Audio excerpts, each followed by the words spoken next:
Like the video, subscribe, and comment your country below so I know who's listening tonight. Turn off the lights and put on headphones for the full horror experience. Let's begin the nightmare. If you're brave enough. No one remembered when the first rules appeared in the town of Hollow Creek, only that they were already there by the time anyone thought to question them, scratched into wood with uneven pressure, carved into bathroom stall doors, written in permanent marker on the inside of school lockers and church pews. Rules like don't whistle after sunset, never answer your name from another room, lock the door even if you hear knocking, and most importantly, if you see someone you love standing outside at night. No, you didn't, and the town followed these rules not because they were written anywhere official, but because Hollow Creek had learned, slowly and painfully, that monsters did not announce themselves with roars or claws. They arrived quietly, patiently, wearing familiarity like a mask, and Evan Holloway learned this the night his father came home twice, because it was just after midnight when the front door opened with the familiar creak, footsteps moving through the hallway with the exact rhythm Evan had heard his entire life, his father's cough echoing softly, his keys tossed into the ceramic bowl by the door, and Evan almost called out until he remembered the rule, the one his mother had whispered into his ear when he was small enough to believe rules could save you, and so he stayed silent, heart pounding, listening as his father walked past his bedroom toward the kitchen, humming a tune Evan recognized but could never remember the name of. And then the real terror began when the back door opened again moments later and his actual father stepped inside, confused, asking why all the lights were on, and the humming stopped abruptly, replaced by the sound of wet movement retreating into the darkness of the house, something sliding rather than walking. And when Evan's father searched the rooms, they found nothing disturbed except for the family photos, every single one turned face down, as if whatever had entered could not stand to see itself reflected in memories it had stolen, and by morning the town dismissed it as stress, as imagination, as exhaustion, because Hollow Creek survived by pretending not to notice patterns. But Evan noticed. He noticed the way people avoided mirrors at night, the way shadows sometimes lagged a second behind their owners, the way the forest surrounding the town seemed to breathe when no wind blew. And he began to understand that the monsters were not visitors, they were neighbors, ancient things that lived beneath the skin of the world, learning, adapting, shedding old shapes like snakes shedding skin, and the elders spoke of them only in fragments, calling them watchers, wearers, borrowed ones, creatures that learned humanity by studying it closely, memorizing voices, gestures, habits, feeding not on flesh but on replacement, because when they took someone, they didn't kill them immediately, they lived as them first, smiling at the right moments, speaking in familiar tones, slowly dulling the original, until the town itself couldn't tell the difference anymore. And Hollow Creek had learned long ago that panic only made it worse, that resistance attracted attention, that the monsters preferred compliance, and so life continued under a constant unspoken tension, doors locked early, conversations ending abruptly at dusk, families sitting silently in living rooms listening for footsteps that sounded wrong. And Evan grew up with the awareness that something was always watching, measuring, waiting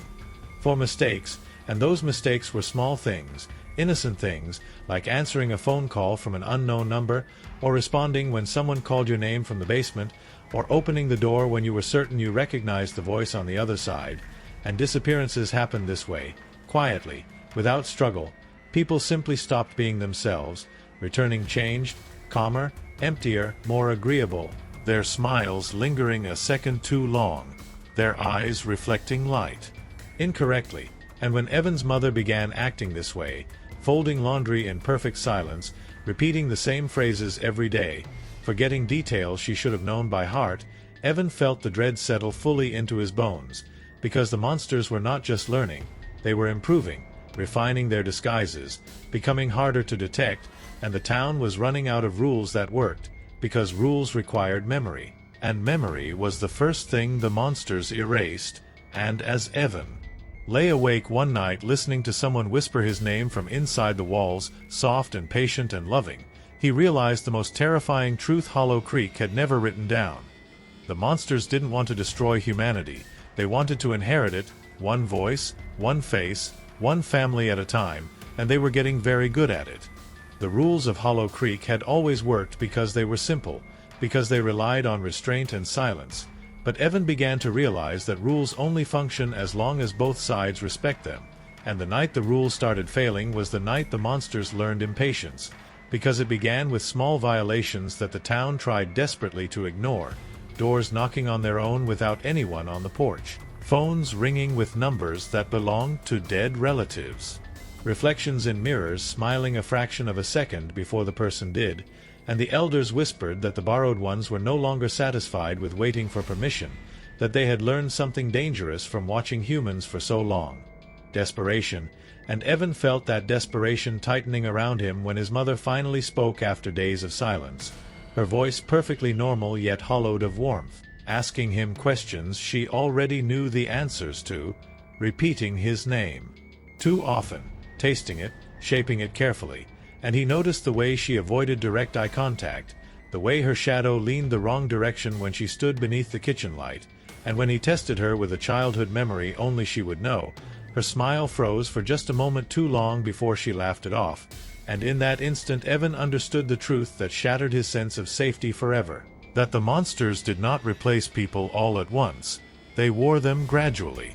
like a costume stitched together piece by piece, learning through trial and error, and Hollow Creek was filled with half-worn people now, walking contradictions that still fooled the eye but not the instinct, and the town began to fracture under the strain of pretending nothing was wrong, because children started coming home from school claiming their teachers spoke with borrowed voices, repeating phrases word for word across different classrooms, assigning the same homework, making students copy sentences they didn't remember writing, and when parents confronted the school board, the members sat perfectly still, smiling politely, answering in identical tones, and Evan noticed something chilling in the meeting hall mirrors, that the reflections of the board members lagged behind their movements, as if unsure how to mimic authority correctly, and that night, Hollow Creek experienced its first open incident in decades when a man named Harold Pike ran screaming down Main Street just before midnight, shouting that his wife was standing in their bedroom wearing his face, and people watched from behind curtains as something tall and jointless unfolded itself from the darkness behind him, moving with impossible smoothness, its skin stretched thin and wrong over a shape that kept rearranging itself, its mouth opening vertically instead of sideways as it spoke Harold's name in a voice that blended his wife's laughter with his own, and the town froze, because this was what the rules had been designed to prevent: witnesses, acknowledgement, attention, and the creature paused, head tilting, as if surprised to be seen, as if evaluating whether secrecy still mattered, and when it lunged, it did so without urgency, without hunger, with the calm assurance of something that knew escape was unnecessary, and by morning Harold was gone, his house emptied, his photos turned face down like all the others, and the town council declared a curfew, not realizing the monsters no longer cared about hours, because they had begun appearing in daylight too, standing just a little too still at bus stops, watching people through shop windows, speaking when spoken to but never initiating conversation, studying reactions, refining their masks, and Evan felt the pressure closing in as his mother began leaving the house more often, returning later, always smiling, always smelling faintly of damp earth and cold air, and he followed her one afternoon into the forest despite every instinct screaming not to, watching from behind trees as she joined a small gathering of townspeople standing in a loose circle, their faces blank, their movements synchronized, listening to something Evan could not see, something that spoke without sound, and when they turned in unison toward his hiding place, he felt the full weight of the monster's attention settle on him for the first time, a sensation like fingers pressing gently into his skull, probing, memorizing, and he ran, lungs burning, convinced he would feel claws at his back any second, but nothing chased him, because the monsters had learned another human truth. Fear ripens with time, and that night the rules changed without being written, without warning. Phones rang all across Hollow Creek at the same moment, every call silent except for breathing on the other end, mirrors cracked simultaneously, dogs howled and would not stop, and children across town woke screaming from identical dreams of standing in their homes while something else wore their bodies, and Evan lay awake as the whisper came from his bedroom closet, soft and patient and perfectly kind, telling him he didn't have to be afraid, telling him the rules were outdated, that hiding hurt more than joining, that Hollow Creek had survived for so long because it had learned to share, and Evan pressed his hands over his ears as the voice shifted, becoming his father's, then his mother's, then his own, and the final, most horrifying realization settled into him like poison, that the monsters were no longer just copying humanity, they were rewriting the rules of coexistence, and Hollow Creek was being prepared not for invasion, but for transition, because the Borrowed Ones did not want to replace everyone violently. They wanted consent, surrender, quiet acceptance, and as dawn crept in and the whisper finally faded, Evan understood that the monsters had stopped hiding not because they were powerful, but because they believed the town was ready to stop resisting, and that belief was far more dangerous than claws or teeth, because it meant Hollow Creek was about to make a choice it could never take back. By the time the sun had fully set over Hollow Creek, the town was no longer a place of safety but a laboratory of observation, a space where the monsters tested patience, endurance, and obedience, because the creatures had learned that fear alone was ineffective against humans who had grown numb to whispered threats and flickering shadows, and so they began layering subtler manipulations, appearing in reflections that weren't theirs, shaping voices from other rooms, imitating neighbors and friends, whispering secrets no one else could know, and children began disappearing quietly, sometimes for hours, sometimes for days, only to return slightly altered, quieter, less curious, their small smiles rehearsed, their laughter measured, their memories beginning to fragment, and Evan watched helplessly as his sister Lily, the same little girl who had answered the first call in the night, began to mimic the creatures herself, leaving the house at dusk with her hair tucked neatly into a perfect braid, returning with no explanation for her absence, repeating phrases she didn't understand she had said, her eyes ever so slightly too still, her voice slipping into a tone that didn't belong to her, and the town, desperate to maintain normality, continued its routine, oblivious or unwilling to confront what had clearly begun to happen, that the Borrowed Ones no longer hid behind shadows but now occupied bodies, faces, and homes, blending seamlessly, teaching obedience while erasing resistance, and as Evan tried to warn his friends at school, he found their eyes glazing over, their speech repeating phrases they had learned from the monsters without realizing, turning the cafeteria into a chamber of rehearsed, obedient movements, their laughter matching tones they didn't understand, and the hallways grew quieter with every passing day, footsteps measured, lockers closing in rhythm with heartbeats, the clocks in the classrooms all ticking toward the same minute, 9:13, the hour when the monsters first breached perception, and by nightfall, the forest surrounding Hollow Creek no longer trembled with wind, but pulsed with a presence that felt patient, intelligent, alive, and aware of every human in the town. And when Evan ventured too close to the edge, he saw shapes moving between the trees that bent in impossible ways, limbs elongating, twisting, faces rearranging into uncanny versions of the townspeople he knew, all observing, all waiting for a misstep, and he understood that they weren't hunting yet, not really, but learning, cataloging responses, testing obedience, and that night, as he hid under his bed covers, the voice came again, layering softly over the sounds of the house, becoming his mother's, his father's, even his own in echoes that didn't belong to memory, teaching, instructing, whispering that it was easier to surrender, easier to let go of fear, easier to follow the rules that had always existed but were now being rewritten. And the town's lights flickered as if acknowledging the new order, the school teachers repeated lessons in exact, robotic cadence, neighbors nodded with smiles that didn't reach eyes, and children slept in rooms where shadows moved independently of the moon, creeping along walls, over furniture, pressing cold and patient against the bodies of their dreams, and Evan realized that Hollow Creek had already passed a threshold. That resistance had become futile because the monsters had learned not only faces and voices but also habits, routines, quirks, and desires, bending them, breaking them, remolding them into vessels of quiet obedience, and the most terrifying part of all was the understanding that even those who recognized the change, the alert, the perceptive, the curious, found themselves gradually adopting the same behaviors, their thoughts aligning with the patterns the monsters dictated, their personalities reshaping imperceptibly, so subtly that even Evan, the one who had seen the first signs, the first breach, could feel himself slipping, repeating small phrases under his breath he didn't remember learning, adjusting posture and tone when others were present, nodding, smiling, becoming part of the system. And when the moon rose high over Hollow Creek that night, it cast shadows that were no longer bound to the physical forms beneath them, stretching into shapes of all sizes and ages, gathering, observing, whispering names, marking names, and the town finally understood, though silently, collectively, with a shiver deep in every chest, that the monsters were not outside anymore, that the line between human and borrowed one had dissolved, and those who tried to run discovered the rules had followed them, that doors would not open, that engines would stall, that the familiar voices would call from impossible distances. And as Evan stood alone in the darkened street, watching shadows pulse in rhythm with his own heartbeat, he knew Hollow Creek was no longer a town.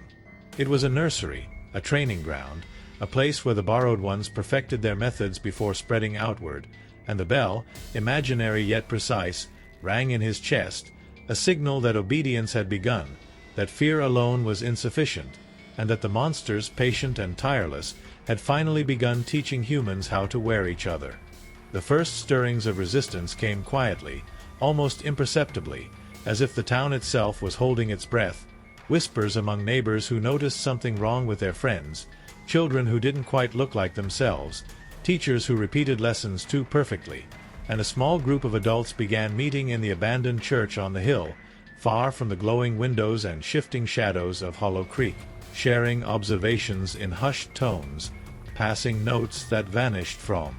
tables when anyone looked too long, mapping patterns, attempting to predict behaviors, while outside, the monsters watched with patience, recording, analyzing, adapting, and Evan, already fraying under the constant pressure of imitation and obedience, began to notice how subtle the attacks had become, how much they relied on human compliance rather than brute force, and the resistance tried everything they knew: mirrors covered, doors bolted, candles lit, prayers whispered, names never spoken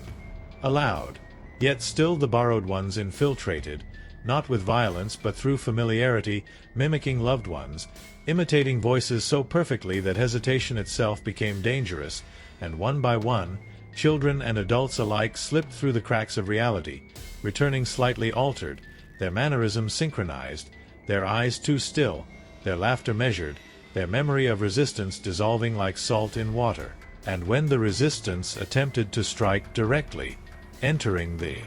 forest where the monsters congregated, they discovered that the trees themselves had learned, that branches shifted to block paths, roots rose to trip the feet of intruders, shadows elongated and recoiled like living fences, and each failed incursion was catalogued, repeated, corrected, feeding the monsters' knowledge of human courage, of fear, of hope, and the town's nights became a theater of impossible patience, the monsters appearing only long enough to test obedience, slipping away before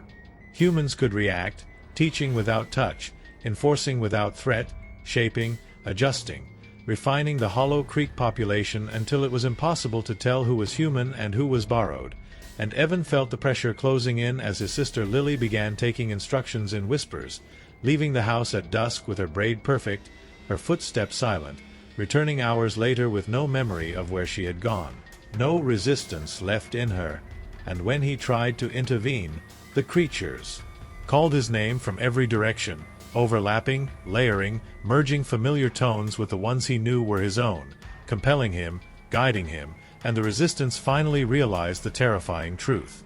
The monsters didn't need to destroy humans outright, they needed only to teach, to correct, to make everyone a participant in their system, to transform obedience into inevitability. And Evan watched helplessly as the most daring members of the resistance were absorbed, returning to the church not as humans but as instructors of the borrowed one's methods, explaining quietly to others how to comply, how to avoid mistakes, how to be invisible while still present, and the forest and streets themselves seemed to pulse with approval, welcoming each new convert. And on the night the monster's patience reached its limit, the town experienced the first coordinated demonstration of their full power. Lights flickered across every street, doors locked simultaneously, voices called from impossible directions, mirrors cracked and reflected the wrong images, and those who resisted too openly were frozen in place, standing like statues as shadows crept over them, aligning their posture, muting their breath, imprinting obedience into their very bones, and Evan, at the center of it all, felt the final thread of human autonomy snap as his own voice echoed through the town, answering calls that hadn't yet been made, guiding actions that weren't his own, and he understood with paralyzing clarity that Hollow Creek had crossed a threshold, that resistance was not only futile but unnecessary, because the monsters did not conquer by force. They perfected, they educated, they transformed, and as the first wave of the town began to comply fully, smiling in eerie uniformity, the bell, though imaginary, tolled in every chest, signaling not fear but understanding, not threat but instruction, and the borrowed ones, patient and tireless, began the final curriculum, to teach every human, willingly or not, how to wear one another. The final night arrived in Hollow Creek not with a storm or fire, but with an unsettling, almost reverent stillness, the kind that presses against your chest and makes your heartbeat feel like a drum in an empty hall. And by this point, the town no longer resisted, no longer hesitated, because the borrowed ones had perfected their teaching, shaping everyone into obedient participants in a system so subtle and thorough that humans could not even recognize their own compliance. And Evan, standing at the edge of the main street, watched families walk home silently, children keeping perfect pace beside parents who no longer smiled or spoke except when instructed, neighbors greeting each other in rehearsed tones, their faces blank but flawless, and everywhere, shadows moved in tandem with the people they followed, pulsing with the rhythm of an unseen conductor, the forest at the edge of town humming softly as if approving the final lesson, while inside houses, clocks had stopped precisely at 9:13, a time that now existed as a measure of completion rather than fear, and when Evan's eyes fell upon his sister Lily, she stood at the front door of their house, braid perfect, posture aligned, hands folded neatly, and he realized she no longer recognized him as her brother but as a guide, an extension of the system, and the monsters themselves stepped forward from the periphery, no longer hidden in shadows or distant trees, appearing fully in shapes that bent and twisted, bodies flowing like smoke yet solid enough to touch the air, their faces alternating between familiar loved ones and impossible distortions, speaking in tones so perfectly human that each word bypassed skepticism, reaching directly into the mind with instructions, encouragements, small corrections, and Evan felt a wave of dizziness as his own voice repeated the commands he would never have said, correcting the stance of the neighbors, the alignment of children in line, the cadence of a mother's breathing, and the town became a single organism, a network of human vessels teaching each other obedience under the careful guidance of the borrowed ones, and those who had attempted to flee found their paths blocked not with walls but with anticipation, doors refusing to open, vehicles stalling, voices calling their names from impossible distances, reflections in windows mimicking them in perfect detail, leading them back with gentle insistence, until they too became instructors, shaping the next layer of compliance, and Evan, overwhelmed by the convergence of fear, fatigue, and instruction, realized that Hollow Creek had ceased to exist as a town in any meaningful sense, that it had transformed into a nursery of perfection, a school without walls, a place where every resident had been both teacher and student, observer and participant, every breath a lesson in obedience. And as the first rays of the new dawn touched the horizon, the monsters gathered at the town center, not as invaders but as masters, surveying the living classrooms, approving, adjusting, fine-tuning the smallest details of human posture, tone, memory, and behavior, and when the final bell rang in Evan's chest, imaginary but precise, he felt the last shard of resistance slip away, his own thoughts aligning perfectly with the instructions repeating in every mind, his hands folding neatly, his shoulders straightening, his voice carrying the right cadence, and the truth of the horror settled fully into him, unshakable and eternal. The monsters had not conquered Hollow Creek through terror, fire, or blood. They had conquered it by teaching it to teach itself, and now, fully perfected, the town would spread outward, a network of vessels, mentors, and students, wearing faces, voices, and bodies with precision, until every place that believed it was safe was a classroom, and every human was both pupil and lesson. And in that moment, Evan understood the finality of it, the unimaginable scale of the transformation, that there was no end, only perpetuation, and that the things that wore them had finally completed their curriculum and would continue to teach forever.